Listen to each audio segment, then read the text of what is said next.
주신 하나님의 말씀은 에레미야 24장 1절에서부터 10절 말씀이고, 설교 제목은 반전의 신앙입니다. 바벨론의 느부갓네살 왕이 유다 왕 여호야김의 아들 여고냐와 유다 고관들과 목공들과 철공들을 예루살렘에서 바벨론으로 옮긴 후에 여호와께서 여호와의 성전 앞에 놓인 무화과 두 강주리를 내게 보이셨는데, 한 강주리에는 처음 익은 듯한 극히 좋은 무화과가 있고, 한 강주리에는 나빠서 먹을 수 없는 극히 나쁜 무화과가 있더라. 여호와께서 내게 이르시되, 에레미야야, 네가 무엇을 보느냐 하시매, 내가 대답하되, 무화과이온데 이 좋은 무화과는 극히 좋고 그 나쁜 것은 아주 나빠서 먹을 수 없게 나쁘나이다 하니, 여호와의 말씀이 또 내게 임하니라. 이르시되, 이스라엘의 하나님 여호와께서 이와 같이 말씀하시니라. 내가 이곳에서 옮겨 갈대아인의 땅에 이르게 한 유다 포로를 이 좋은 무화과 같이 잘 돌볼 것이라. 내가 그들을 돌아보아 좋게 하여 다시 땅으로 인도하여 세우고 헐지 아니하며 심고 뽑지 아니하겠고, 내가 여호와인 줄 아는 마음을 그들에게 주어서 그들이 전심으로 내게 돌아오게 하리니, 그들은 내 백성이 되겠고 나는 그들의 하나님이 되리라. 여호와께서 이와 같이 말씀하시니라. 내가 유다의 왕 시드기야와 그 고관들과 예루살렘의 남은 자로서 이 땅에 남아있는 자와 애굽 땅에 사는 자들을 나빠서 먹을 수 없는 이 나쁜 무화과 같이 버리되 세상 모든 나라 가운데 흩어서 그들에게 환난을 당하게 할 것이며, 또 그들에게 내가 쫓아 보낼 모든 곳에서 부끄러움을 당하게 하며 말거리가 되게 하며 조롱과 저주를 받게 할 것이며. 10절 우리 함께 읽습니다. 시작. 내가 칼과 기근과 전염병을 그들 가운데 보내 그들이 내가 그들과 그들의 조상들에게 준 땅에서 멸절하기까지 이르게 하리라 하시니라. 살아계신 하나님의 말씀입니다. 참, 오늘 본문을 보시면은 축복과 저주가 번갈아서 나오고 있는데, 하나님께서 하나는 극히 좋다고 말씀하시고 하나는 극히 나쁘다고 말씀하십니다. 근데 오늘 본문을 이렇게 자세히 묵상하면서 읽어보면은요, 우리 인간이 생각하는 기준과 평가, 그리고 하나님이 보시는 평가와 기준이 상당히 다르다라는 것이 잘 드러납니다. 우리 인간은 무엇을 평가할 때 일의 결과를 보고서 평가하는 경우가 참 많습니다. 물론 성경에서 결과를 무시하는 것은 아닙니다. 물론 열매가 있어야죠. 열매라는 것이 결과죠. 하지만 하나님께서 그 열매 전에 원하시는 것이 있는데, 그것은 뭐냐면 우리의 마음이 항상 겸손할 뿐만 아니라 항상 가난하고 상한 마음으로 하나님께 집중하기를 원하시는 것입니다. 여러분, 결국 우리가 가난한 마음으로 하나님을 사랑하는 것이 신앙의 힘인 줄로 믿습니다. 그런 힘을 가지셔야 돼요. 힘은 어디서 나오는 건가? 즐겁고 쾌활하고 잘되고 하는 곳에서도 어떤 감사의 힘이 나오겠지만, 정말 성경에서 말하는 것은 8복 중에 첫 복이 무슨 복입니까? 심령이 가난한 자의 복입니다. 심령이 가난하면 하나님을 바라보게 되어 있어요. 심령이 가난하면 하나님께 집중하게 되어 있습니다. 그것이 복이라는 것입니다. 자, 최근에 신문을 봤더니 그 집중에 관한 기사가 하나 나왔어요.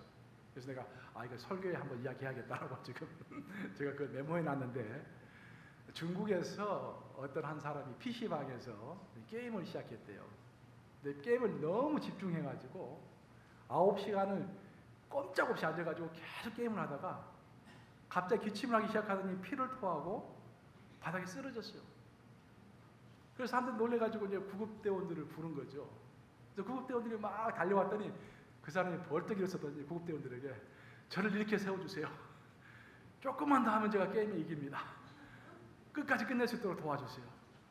그렇게 얘기하더래요. 참 우스운 이야기지만 우리가 그 정도로 하나님께 집중하고 있을까요? 하나님 도와주세요. 성령님 도와주세요. 조금만 더 기도해야 합니다. 조금만 더 성경을 읽어야 합니다. 조금만 더 봉사를 해야 합니다. 제가 힘이 빠지고 있어요. 도와주세요. 그런 마음이 우리에게 있을까요? 한번 생각해 본 거예요, 제가. 우리 인류의 역사를 봤을 때 세계에서 가장 영향력이 큰 세 개의 유일신 종교가 있습니다. 연대순으로 이야기하면 첫째가 유대교죠, 유대교. 두 번째가 우리 기독교예요. 세 번째는 이슬람교입니다. 이 3대 세계 종교의 공통된 점이 뭔지 아세요, 여러분들? 이 3대 세계 종교는요, 전부 광야에서 나왔다라는 것입니다. 유대교는 신의 산 광야에서 신의 광야에서 나왔죠. 우리 기독교는 유대 광야에서 나온 거예요. 그리고 이슬람교는 모두 아라비아 광야에서 나온 것입니다. 그 왜 광야에서 이렇게 가장 핵심적인 깊이 있는 신앙들이 나왔는가? 이 현상을 유심히 관찰한 세계 역사가였던 아놀드 토인비가 유명한 말을 했죠. 이렇게 말을 했습니다. River culture, 즉 강에서 발생하는 화려한 문명. 대부분 화려한 문명은 전부 강에서 나옵니다. 한강, 허드슨강, 샌강, 다 강에서 이렇게 화려한 문명들이 나와요. 그런 화려한 문명은 수천 년을 지속하는 종교를 결코 생산해내지 못했다. 세월을 이기는 인류의 종교는 모두 집중할 수 있었던, 또 집중할 수밖에 없었던 광야에서 이루어진 것이다. 쉽고 풍요롭고 예측 가능한 강의 문화는 그 내면을 깊게 하는데 스스로의 한계를 지닌다. 저는 우리의 일상의 삶 가운데서도 이 교훈이 그대로 적용이 된다고 생각합니다. 우리는 전부 깊이 있는 신앙을 원해요. 뭔가 의미 있는 삶을 원합니다. 그렇죠? 그저 그렇게 살고 싶지 않아요. 내 삶을 1시간을 투자한다 할지라도 좀 의미 있기를 원해요. 제가 새벽 기도를 준비할 때는요, 시간을 많이 투자해서 준비합니다. 주일 예배처럼 준비해서 새벽 기도를 해요. 그 계기가 있었어요. 제가 우리 교회 처음 부임했을 때, 지금 이제 안 계세요. 지금 멀리 이사 가셨어요. 그분이 저한테 이제 이야기하다가 새벽 기도 가끔 나오는데 허탕치탕하다고 생각되면은 그렇게 마음이 쓸쓸하대요. 집에 돌아가면서 막 화가 난대요. 그 말 듣고 내가 깜짝 놀랐어요. 새벽 기도는 보통 이제 힘드니까 목사님들이 내가 큐티하는 식으로 해서 이제 새벽 기도를 많이 하잖아요. 이렇게. 그게 뭔가 자신에게 의미가 있는 시간이었다고 생각되지 않으면 그 새벽에 나온 시간이 너무 허망하고 돌아갈 때 화가 난다는 거예요. 물론 그 태도가 약간 잘못됐죠. 이제 무엇이든지 받고 아멘하면 되는데, 하지만 그 시각에 큰 충격을 주었어요. 그래서 내가 새벽 기도만큼은 어떤 소리를 하든지 준비해서 해야겠구나. 성실하게 해야겠구나. 난 그런 생각을 가진 적이 있습니다. 우리 모두 이렇게 어떤 의미 있는 신앙을 갖기를 원해요. 성숙한 신앙을 하기 원합니다. 또 깊이 있는 신앙을 하기를 원해요. 그러면 우리가 어떻게 해야 의미 있고 깊이 있는 신앙생활을 할 수 있을 것인가? 그 해답은 집중이라는 데 있다라는 것입니다. 집중. 우리가 집중하기 위해서는 우리의 삶에 브레이크가 있어야 돼요. 집중하지 않고 계속 하면은요, 앞만 보고 가게 돼 있어요. 하지만 가끔씩 브레이크 걸고요, 하늘을 쳐다봐야 합니다. 아무리 바빠도 어떤 사람 바쁜 사람은요, 24시간 바빠요. 24시간. 성경 볼 시간이 없어요. 근데 진짜로 현명한 사람은 24시간 중에서 브레이크를 걸고서 하나님을 만나는 사람이 현명한 사람이에요. 이래도 24시간은 가고 저래도 24시간은 갑니다. 근데 브레이크를 걸지 못하는 사람은 항상 바쁘다고 그래요. 항상 바쁘다고. 그러니까 진짜 바쁜 사람은 브레이크를 걸 때 걸 줄 알기 때문에 하나님의 말씀을 잘 습득하고 하나님을 만나고 해나가면서 그의 삶의 깊이가 깊어지는 것입니다. 우리가 아무리 크고 강한 전차가 있다고 할지라도 그 전차가요, 브레이크가 없으면 위험한 물건입니다. 그 전차라는 것은 브레이크의 능력만큼만 그 크기를 키울 수가 있는 거예요. 만약에 브레이크의 능력보다 더 몸무게를 키우면은 그것이 위험합니다. 충돌하면 많은 사람들을 죽일 수가 있어요. 우리 신앙도 그럴 줄로 믿습니다. 목사는 그 누구보다도 강한 브레이크를 가지고 있어야 되고, 장로님들도 강한 브레이크를 가지고 있어야 되고, 우리 모두 우리의 신앙에 걸맞는 브레이크를 가지고 있어야 줄로 믿습니다. 우리가 하나님을 만나기 위해서 브레이크를 가질 뿐만 아니라 일상의 삶 가운데서도 시험을 받을 때 브레이크가 필요해요. 우리가 어떤 우리의 감정을 막 상하게 하는 것들이 있잖아요. 어떨 때는 주일날도 그렇죠. 주일날로 자동차 타고 딱 교회 가면은 이 사탄이 항상 방해를 해서 부부가 부부싸움을 했다. 그러면 그때 브레이크를 딱 걸어야 하는 거예요. 여기서 브레이크를 걸고 내 시야를 하나님께 돌려야 하는 거야. 그래서 브레이크를 걸지 못하면은 사단이 나는 거예요. 저도 마찬가지입니다. 목회를 하다 보면은 이것저것 시험 받는 것도 많고 마음에 참 어려운 것도 많고, 그러면은 마음이 어려우면 자꾸 그 사람이 생각이 나고 그 사건이 생각이 나요. 자꾸 집중할 수 없어요. 그러다 보면은 오늘 수요예배 있는데 딱 그러면은 브레이크 거는 거예요. 일단 브레이크 걸고 올려놔. 올고 그리고 이제 하나님의 말씀에 집중하는 거예요. 그러려면 설교하고 나면은 다 잊어버려. 그래서 또 회복될 수 있는 것입니다. 만약 그래 회복이 없다고 한다면은 목회할 수가 없죠. 단 한 사람을 인도하고 그 사람과 친하게 지내기도 힘든데 많은 회중과 함께 해나가면서 어찌 일이 많이 없겠습니까? 하지만 브레이크를 걸기 때문에 내 일을 계속해서 해나갈 수 있는 거예요. 우리는 별 생각 없이 만족하면서 가고 있는 삶의 방향에 대해서도 브레이크를 걸어야 합니다. 모든 것이 잘 되고 있어요. 네, 비즈니스도 잘 되고 자식들도 잘 되고 건강도 뭐 튼튼하고 모든 사람 나를 좋아하고, 그때가 브레이크를 걸어야 할 때입니다. 그때 브레이크를 걸지 않으면은요, 문제는 뭐냐면은 우리가 우리의 삶에 브레이크를 걸지 않으면은 누가 브레이크를 거시겠습니까? 하나님이 우리의 삶에 브레이크를 거시는 거예요. 오늘 본문 내용이 바로 그런 내용입니다. 오늘 본문 내용이 어떤 내용이냐면은 이스라엘 민족이 한때 잘 나갔어요. 잘 나가니까 하나님 별로 바라보지 않았습니다. 하나님께 집중하지 않았어요. 그러니까 하나님께서 그들의 삶에 브레이크를 거시는 것입니다. 하나님이 선택한 이스라엘 민족의 역사를 쭉 살펴보면은요, 하나님께서는 정말 그 훈련의 역사로 그들을 인도하셨습니다.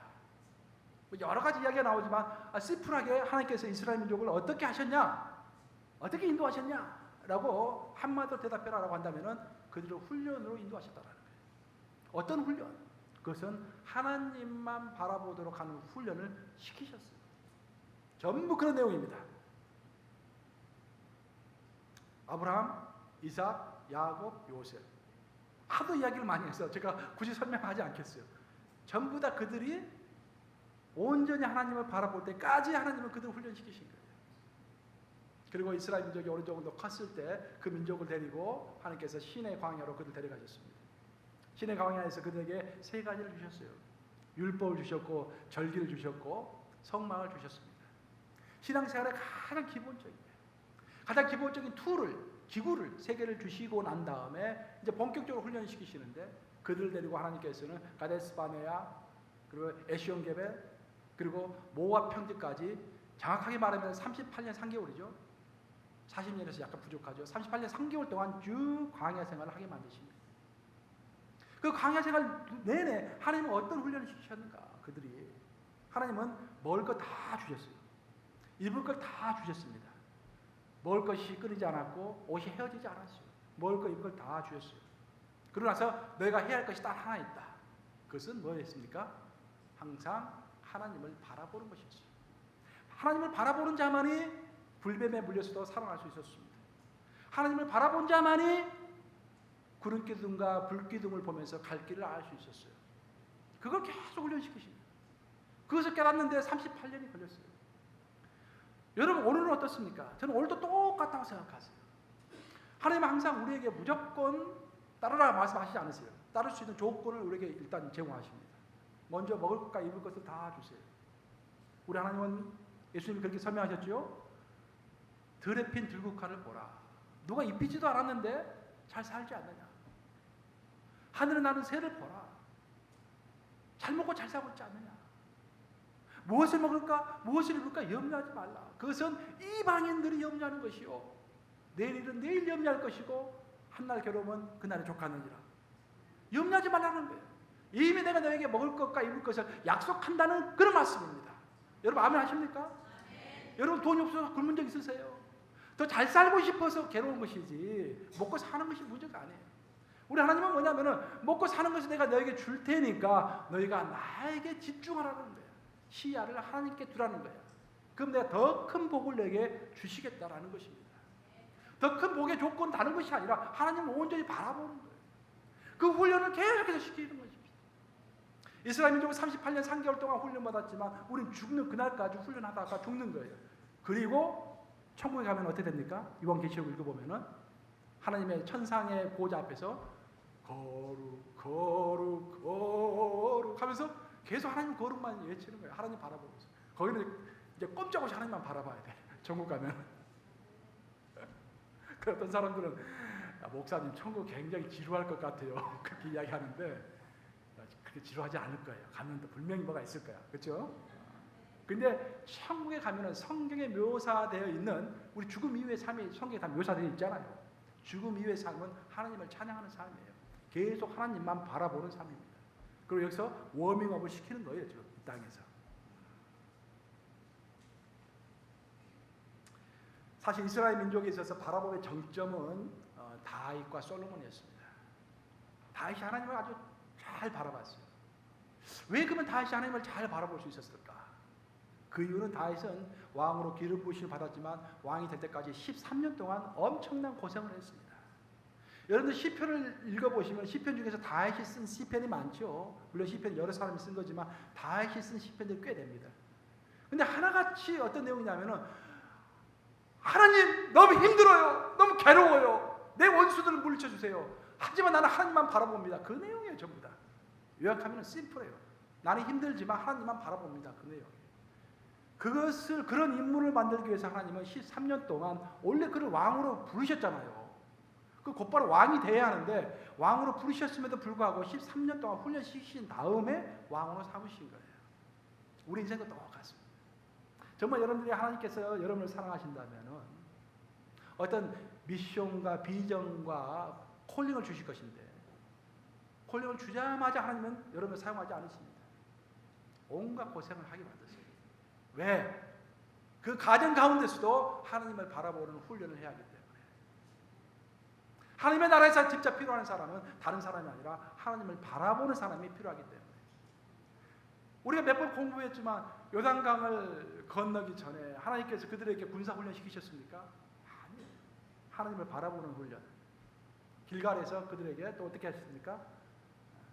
싸울 준비를 하라고 하지 않으시고 한련을 받으라고 하셨어요. 전쟁은 하나님께 속해 있다라는 거예요. 하나님을 바라보는 것이 먼저이지 전쟁 준비하고 비즈니스 준비하고 그런 것이 다른 준비가 먼저가 아니라는 그런 말입니다. 그런데 그 아들 솔로몬은 하나님을 바라보는 게 좀 미약했습니다. 솔로몬이 처음에는 하나님을 잘 바라봤어요. 천번의 제사도 지내고 그래서 하나님께서 감탄하셔가지고 사랑했습니다. 솔로몬을. 근데 솔로몬의 결정적인 약점은 뭐냐면은 아버지 다윗처럼 고생하지 않았어요. 고생을 몰라요. 그러면서 인생을 살다 보니까 하나님께서 점점 축복해 주셔가지고 최대의 영토, 최고의 재물, 최강의 군사를 주셨죠. 그게 이제 자신의 힘으로 된 걸로 착각하기 시작한 거예요. 하나님께서는 신명기를 읽어보면 왕은 세 가지를 가지지 말아야 한다고 했습니다. 첫째는 아내를 많이 두지 말라고 그랬어요. 아내를. 두 번째로는 왜? 아내가 많으면 어떻게 됩니까? 내가 어떻게 해야 아내를 기쁘게 할꼬? 그렇죠? 원래 우리의 의무는 뭡니까? 내가 어떻게 해야 하나님을 기쁘시게 할꼬? 라고 해야 하는데 아내가 많으면은 내가 어떻게 해야 아내 1번, 2번, 3번을 기쁘게 할꼬? 그 무려 1000명이 있었다는 거 아니에요. 1000명. 그래서 날마다 하루에 오늘 어떻게 하면 오늘 1번에서부터 10번까지를 기쁘게 할까? 그 다음 날은 어떻게 하면 12번부터 20번까지를 기쁘게 할까?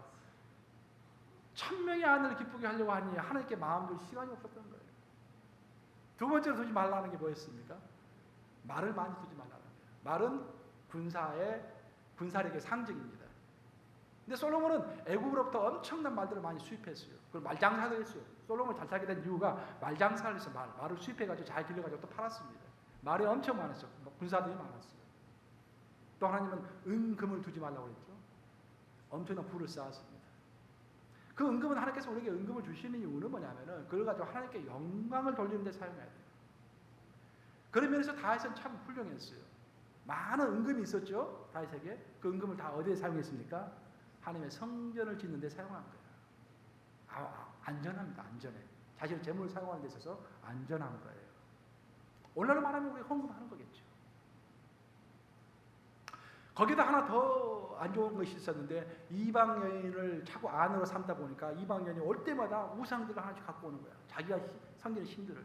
그래서 하나님의 성전에 온갖 잡동사니 우상들이 가득했던 것입니다. 그래서 하나님께서 2번 나타나셨죠. 일부에서 제가 3번 나타났다고 하니까 우리 차가 2번이라고 그래서 찾아보자. 2번이네. 할렐루야. 훌륭한 아내를 두어서 제가 나는 3번, 어디서 3번을 내가 알고 있죠? 3번을 알고 있었는데 2번 하나님께서 나타나신 거예요. 2번 나타나셔가지고 경고하신 거예요. 너 그렇게 하지 말라고. 근데 솔로몬이 말 듣지 않습니다. 근데 그 솔로몬은 아버지 다윗 때문에 살아나죠. 내가 너를 지금 당장에 징계하고 싶은데 너 아버지 다윗을 봐서 내가 너 아버지 다윗에게 약속했기 때문에 너는 내가 건들지 않겠다. 하지만 솔로몬이 죽자마자 하나님께서 그 왕국을 두동강으로 딱 냅니다. 북이스라엘과 남유다로. 그리고 북이스라엘에는 그 나라가 멸망할 때까지 19명의 왕이 있었습니다. 근데 성경을 쭉 읽어보면은 하나님 마음에 합한 왕이 단 한 명도 없었다는 거예요. 하나님을 집중해서 바라보는 왕이 없었어요. 그래서 그들은 빨리 아시리아에게 멸망을 하게 됩니다. 남유다에는 반면에 20명의 왕이 있었는데 그래도 그 중에 8명의 왕은 하나님을 집중하여 바라보는 그런 왕이었습니다. 근데 거기서 보면 참 내가 마음의 위안을 많이 삼는 게 뭐냐면은 그 8명의 왕도 항상 하나님께 충성했던 왕은 아니에요. 가끔가다 실수하고요, 넘어지고요, 배반도 했습니다. 하지만 다시 돌아오고요. 그런데 한때 하나님 또 열심히 섬겼어요. 근데 한때 하나님을 열심히 섬긴 것도 하나님께서는 다 카운터를 하시더라고요. 할렐루야. 얼마나 안도가 되는지. 저도 가끔씩 이렇게 좀 하나님 말씀 안 들을 때가 있잖아요. 안 될 때가 있는데, 겁이 날 때가 있는데, 성경 읽어보면, 그래도 한때 열심히 섬겼던 것을 하나님께서도 인정하시는구나. 또 회개하고, 므낫세 같이 그렇게 못된 왕도 나중에 회개하고 돌아서니까 하나님께서 축복하셨잖아요. 회개하면 되는 거구나. 얼마나 위안이 되는지 몰라요. 우리 하나님 최고예요. 보면 용서하시고. 그래도 그 8명의 왕이 하나님께 집중했기 때문에 하나님께서 그 8명의 왕 때문에 남유다를 축복하셔서 그나마 좀 오래 버텼던 거예요. 하지만 시대가 가면 갈수록 그들의 왕들과 그들의 백성들이 하나님께 집중하지 않습니다. 하나님께서 주신 축복을 누리는데 여념이 없었어요.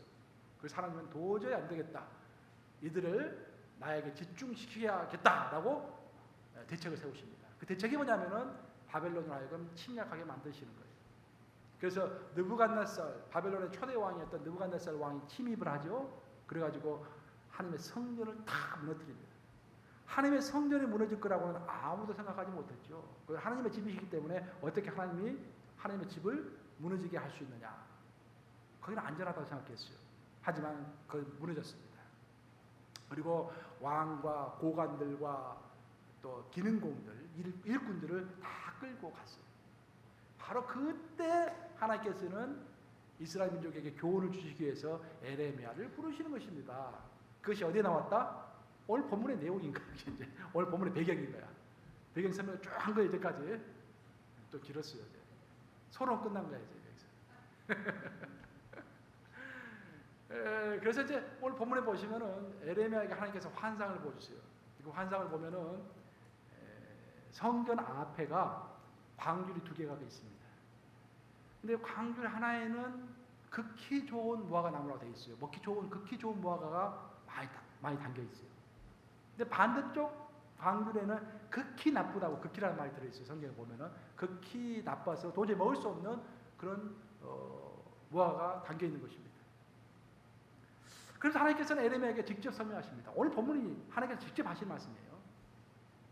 하나님께서 하신 말씀이 뭐냐면은 지금 바벨론 군대에 잡혀가지고 끌려가고 있는 그 사람들이 내가 봤을 때는 좋은 무화과 나무이고 여기 안전하게 머물러 있고 포로가 되는 것을 피해서 예루살렘에 남아있는 사람들이 내가 도저히 먹을 수 없는 극히 나쁜 무화과다라고 말씀하십니다.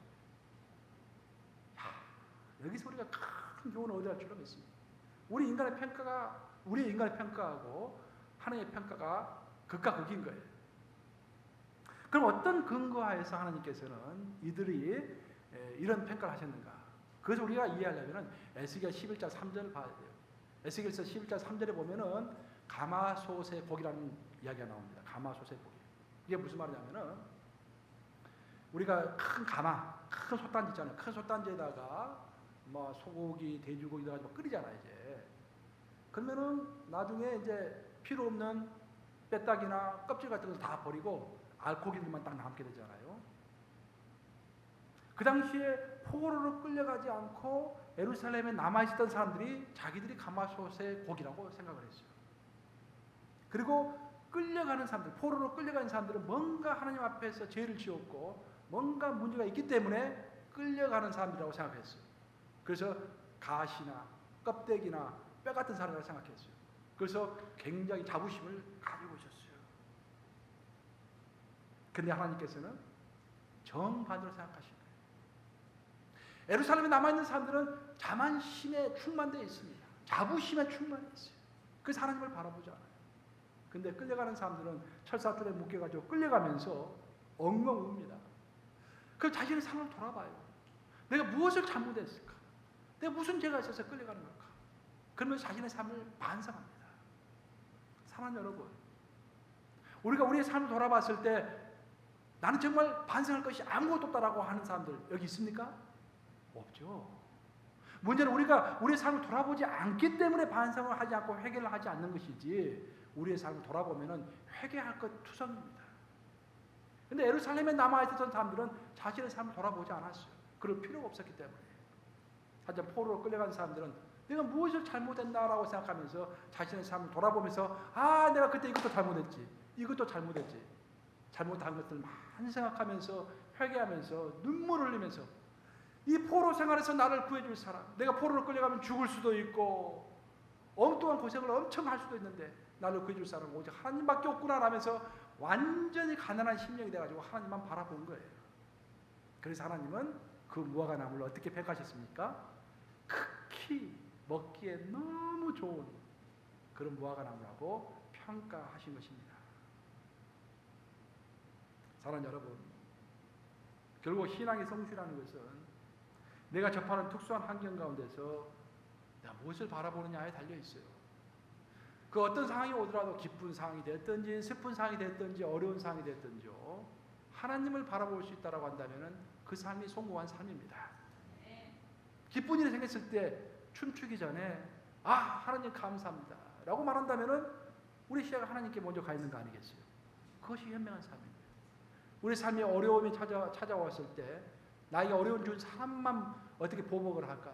그 사람만 바라보기보다는 하나님을 바라보면서 주여 해결해 주시옵소서라고 바라볼 수 있다고 한다면 그것이 바로 축복된 삶입니다.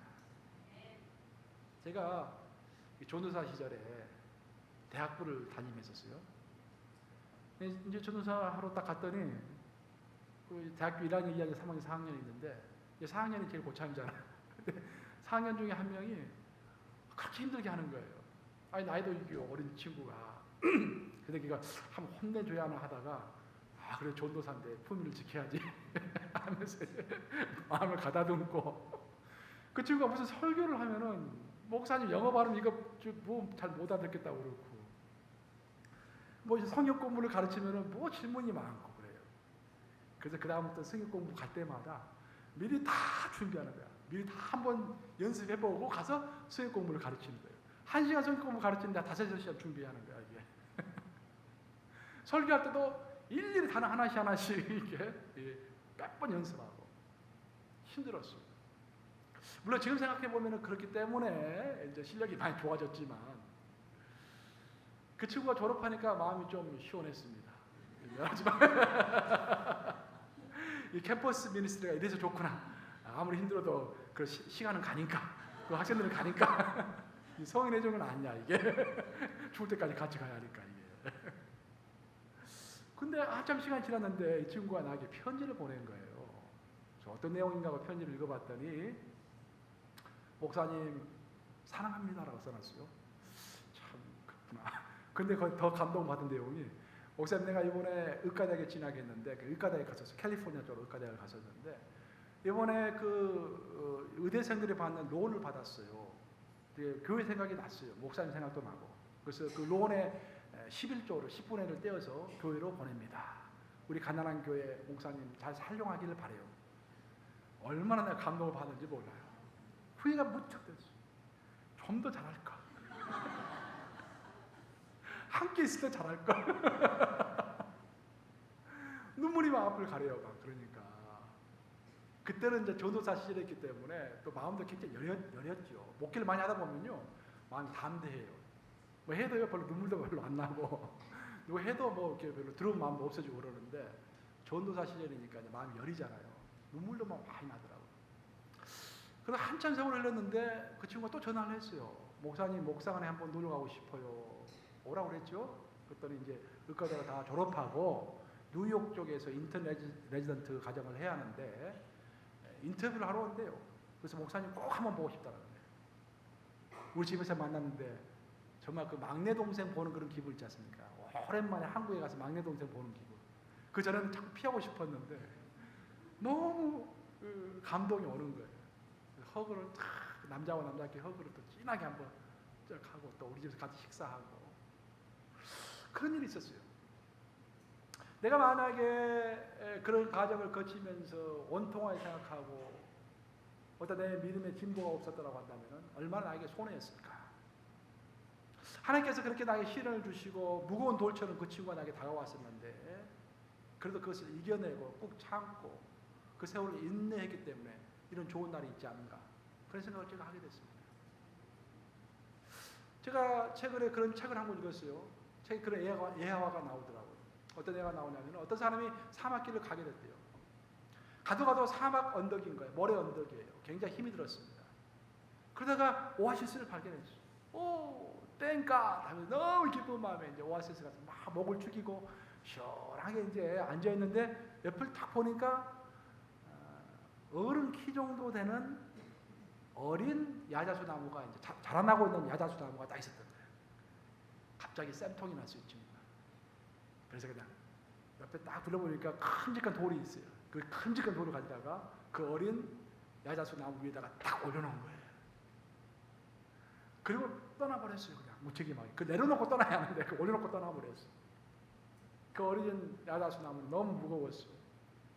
그래서 그 돌을 떨치기 위해서 고개를 이렇게 숙여보기도 하고 좌로 옆으로 이렇게 몸을 흔들어 보기도 했습니다. 떨어지질 않아요. 할 수 없이 그 무거운 것을 이기고서 살아갈 수밖에 없는 운명이 되었습니다. 그 무게가 너무 무거웠기 때문에 그 무게를 버텨내기 위해서는 뿌리가 깊게 내릴 수밖에 없었어요. 그래서 무게를 이겨내기 위해서 뿌리를 깊게 내렸습니다. 깊게 내리다 보니까 생수를 만나게 된 거예요, 밑에서. 그래서 나무가 무럭무럭 자라갔습니다. 그래서 계속해서 그 무게를 이기기 위해서 몸집을 키우다 보니까 어느덧 그 근방에서 가장 큰 황제 야자수 나무가 되었던 것을 발견하게 된 것입니다. 저는 애화이지만 참 많은 감동이 있었어요. 목회를 하면서 참 내 마음속에, 내 머리 위에 돌이 몇 개가 있는가 생각해봤습니다. 많은 돌들이 있어요. 그렇지만 한편으로 감사한 것은 그 돌들 때문에 이만큼 성장한 거예요. 그 돌들 때문에 이만큼 담대함이 생긴 것입니다. 그 돌들 때문에 내가 어떤 위협이 오더라도, 내가 죽는 한이 있더라도 하나님을 따르겠습니다 라는 고백이 나올 수가 있는 것입니다. 여러분의 삶도 예외가 아니라고 생각해요. 여러분에게 돌을 얹어놓는 그런 가시와 같은 사람들이 있을 것입니다. 하지만 그 가시와 같은 사람이 여러분에게 축복이에요. 통로인 거예요. 그것이 여러분의 이웃이 될 수도 있을 것이고, 그것이 여러분의 가정에, 여러분의 남편이 될 수도 있고, 아내가 될 수도 있고, 여러분의 자녀가 될 수도 있어요. 하지만 그 가시와 같은 사람의 그 묵직한 돌 때문에 내가 깊이 기도하게 되는 것입니다. 그것 때문에 내가 내 인생에 브레이크를 걸고서 하나님을 바라보게 되는 거예요. 인생의 축복은 어디서 온다고 했습니까? 하나님을 바라보면서 온다고 했습니다. 한번 따라서 해볼까요? 인생의 축복은 하나님을 바라보면서 나온다. 하나님은 우리에게 브레이크를 거세요. 우리 인생에. 그리고 바라보게 하십니다. 내가 브레이크를 걸지 않으면 하나님께서 브레이크를 거세요. 사사기 3장 2절에 이런 말이 나오죠. 한번 같이 읽어보겠습니다. 사사기 3장 2절 같이 읽습니다. 시작. 이스라엘 자손의 세대 중에 아직 전쟁을 알지 못하는 자들에게 그것을 가르쳐 알게 하려 하사 남겨두신 이방 민족들은, 옛날 성경에는 남겨놓은 열국이라 되어 있어요. 여기는 이제 다시 번역을 바꿔가지고 남겨두신 이방 민족들이라고 했습니다. 하나님께서 이스라엘 민족을 다시 이제 처음 이야기 돌아가면 38년 3개월 동안 훈련시키신 다음에 모세의 시대를 거치고 여호수아의 시대를 거쳐가지고 가나안 땅을, 약속의 땅인 가나안 땅을 정복하게 하셨어요. 근데 하나님께서는 그것을 완벽하게 정복하게 하신 것이 아니라 몇몇 가나안 족속들은 남겨두셨어요. 하나님의 능력이 없어서 그렇게 하셨습니까? 아니에요. 하나님 얼마든지 그것을 완벽하게 정복해서 깨끗하게 이스라엘 민족에게 줄 수 있었어요. 하지만 그렇게 하나님께서 깨끗하게 처리하지 않으셨어요. 우리가 그렇게 생각할 때가 있잖아요. 하나님 10억만 주세요. 100만 달러만 주세요. 그런데 99만 달러만 딱 주시는 거예요. 사람들한테 말할 때 100만 달러 받았다 하면 참 말하기 좀 편할 텐데 왜 99만 이렇게 하시나? 다 이유가 있는 거예요. 너무 자만하지 말라고 그러시는 거예요. 너무 자랑하지 말라고 그러시는 것입니다. 완전히 정복하게 하지 않으시고 몇몇 족속을 남겨두셨어요. 왜 그런지 아세요? 모세의 시대, 여호수아 시대에 같이 했던 사람들은요, 산전수전을 다 겪었어요. 고생도 해보고 그러면서 하나님께 부르짖었던 사람들이에요. 근데 모세도 죽고 여호수아도 죽었을 당시에는요, 이제 2세대, 3세대였는데 이들은 전쟁을 몰랐어요. 고생을 별로 해보지 않았어요. 그래서 하나님은 권투 선수에게 누가 필요합니까? 스파링 상대, 연습 상대가 필요하잖아요. 이들이 항상 하나님을 바라보시도록 시시각각으로 그들을 브레이크를 거시려고 몇몇 반항 기질이 센 이방 족속들을 가나안 땅에 남겨두셨다라는 그런 이야기입니다. 이처럼 하나님은 우리의 믿음의 연단을 위해서 우리의 인생에 가시와 같은 존재들을 남겨둡니다. 그 가시는 동료가 될 수도 있고 이웃이 될 수도 있고 배우자나 지식이 될 수도 있습니다. 이 이야기가 여기서 나오네. 아까 했는데 이런 상황 가운데서 하나님은 우리의 시야가 환경에 맞춰져 있지 않고 가난한 마음 가운데서도 오히려 우리의 시야가 하나님께 고정되어 있기를 원하시는 것입니다. 포로가 되어서 타국으로 끌려가고 있는 이스라엘 족속을 생각해 보세요. 얼마나 마음이 온통했겠습니까? 얼마나 슬펐겠습니까? 하지만 그 슬픈 마음 때문에 하나님을 바라볼 수 있었던 그것이 축복이라고 오늘 하나님이 우리에게 말씀하시는 것입니다. 이 교훈을 가슴에 깊이 새기시면서 인생의 시련과 가시를 만날 때마다 오히려 하나님을 잠잠히 바라보시는 여러분 되시기를 우리 주님의 이름으로 축복합니다. 함께